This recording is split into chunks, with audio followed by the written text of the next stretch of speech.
नगर निगम के चुनाव पास आने वाले थे।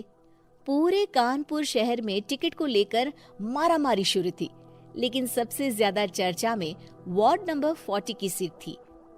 वो इसलिए क्योंकि इस बार वहां की सीट महिला के लिए आरक्षित थी। अब सवाल ये था कि चुनाव लड़ेगा कौन।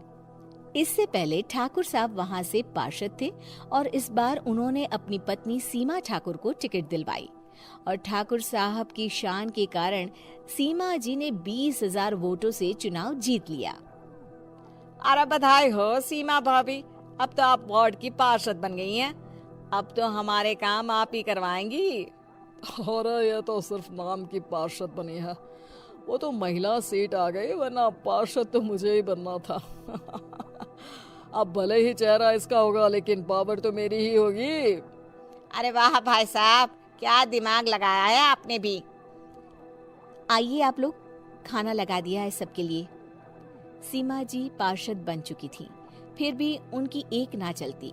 सारे काम ठाकुर साहब खुद ही संभाल लेते और जहाँ जरूरत पड़ती वहाँ सीमा जी का अंगूठा लगवा लेते। सीमा जी ज्यादा पढ़ी लिखी भी नहीं थी। एक दिन ठाकुर साहब और सीमा एक प्रोग्राम में जाते हैं। अरे ठाकुर साहब आप आ गए। ओहो, पार्षद मैडम भी आ गई हैं। स्वागत है आप दोनों का। लगता है हमारे पार्षद फंड का सही इस्तेमाल हो रहा है। चलिए अब उद्घाटन करते हैं। ये लीजिए ठाकुर साहब कैची, आप ही सबसे पहले प्रवेश कीजिए। सब लोग आगे निकल जाते हैं और सीमा जी पार्षद होने के बावजूद भी पीछे खड़ी रह जाती हैं। वो देखती हैं कि वेलकम बोर्ड पर उनका नाम है, लेकिन महिला होने के कारण कोई उनका सम्मान नहीं कर रहा। अगले दिन एक आदमी उनके घर आता है। अरे ठाकुर साहब नमस्कार। कल ना हम नोटिस किए कि हमारा घर तो अवैध है और नगर निगम वाले उसे तोड़ने आ रहे हैं। अरे कुछ कीजिए ना ठाकुर साहब। देखो भाई, मैं तो ज्यादा कुछ कर नहीं सकता, पर अगर तुम सबकी जेब गर्म कर दो तो कुछ हो सकता है। कुल मिलाकर 4 लाख लगेंगे। अरे 4 लाख ठाकुर साहब? अरे भाई, मैं अपने लिए नहीं मांग रहा हूँ। दरोगा है, इंजीनियर बाबू है, बड़े साहब है, सबको देना पड़ता है ना थोड़ा थोड़ा। बोलो है मंजूर? तभी वहाँ अचानक सीमा जी आ जाती हैं। अरे ये आप क्या कर रहे हैं? पहले इन्हीं लोगों से तो आपने वोट मांगे, अब इनसे ही पैसे ले रहे हो। अरे चुप रहो तुम, तुम्हारा काम है सिर्फ अंगूठा लगाना, तुम वही किया करो। मुझे दूसरे काम तुम मत सिखाओ, समझी? और तुम ना जाओ, अब पैसे लेकर आओ, वरना जेसीबी किसी भी वक्त आती होगी। सब कुछ ऐसे ही चलते रहता है। एक दिन सीमा जी और ठाकुर साहब को एक लोकल मीटिंग में बुलाया जाता है। वहाँ पर कई और अधिकारी लोग भी मौजूद रहते हैं। अब मैं चाहूंगा कि ठाकुर साहब हमारे बीच 2 शब्द कहें।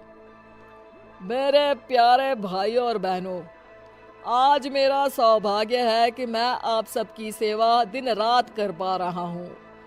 आपने मेरी पत्नी को भारी मतों से जिताया है, इसलिए मैं आप सभी का शुक्रगुजार हूँ।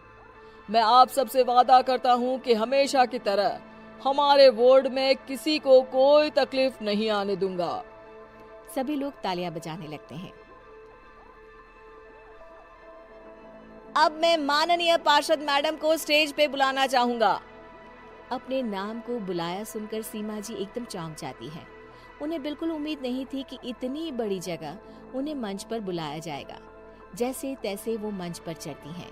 ऊपर जाते ही सीमा जी को सारी पुरानी बातें याद आ जाती हैं कि किस तरह उनके पति उन्हें कभी भी आगे बढ़ने नहीं देते और उनके नाम से गलत काम करते हैं। वो बोलने लगती हैं, मैं आपके वार्ड की पार्षद सीमा हूँ। आप में से बहुत कम लोग ही मुझे जानते होंगे, क्योंकि इससे पहले मुझे कभी ऐसा मौका ही नहीं मिला। सारे मौके मेरे पार्षद पति यानी आपके ठाकुर साहब ही लेते रहे, लेकिन आज ये मौका मुझे मिला है तो मैं इसे ऐसे ही नहीं जाने दूंगी। मैं आपको ये बताना चाहती हूँ कि आपके ठाकुर साहब मेरे नाम की आड़ में गैर कानूनी काम करते हैं, जिस पर अंगूठों के निशान मेरे होते थे। इसीलिए मैं अपनी गलती मानती हूँ और आज अपने पद से इस्तीफा देती हूँ, ताकि आगे से कोई गलत काम ना हो पाए। अब फैसला आप सबके हाथ में है कि आप हमें क्या सजा देना चाहते हैं।